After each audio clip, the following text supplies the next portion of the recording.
وانا cadet college میں جو کارروائی کی گئی ہے، اب تھینکفلی جتنے کیڈٹس وہاں پہ تھے ان کو بحفاظت منتقل کر لیا گیا. اے پی ایس طرز کا یہ ہمیں اٹیک کرنے کی کوشش نظر آتی ہے، یہ کیا پیغام دیا گیا ہے؟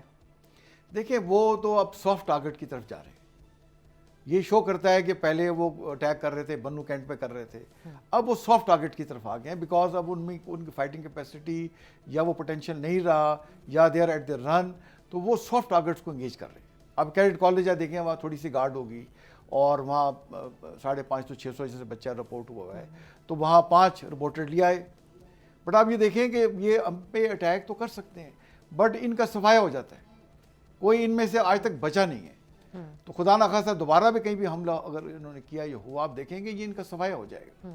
لیکن ہمیں جو ہمارے اندر بیٹھے ہوئے ہیں نا افسا، ان کے سمپتھائزر، اب یہاں بھی دہشت گرد کو کون لے کے آیا اسلام آباد، کس گاڑی میں یہاں تک پہنچا، راستے میں کیوں نہیں یہ چیک ہوا. تو ہمیں وہ انٹر سٹی موومنٹ چیک کرنی ہوگی اور ان چیزوں سے سیکھ کے اپنے سسٹم کو اپ گریڈ کرنا ہوگا. سبسکرائب کریں اور بیل دبائیں تاکہ کوئی خبر رہ نہ جائے.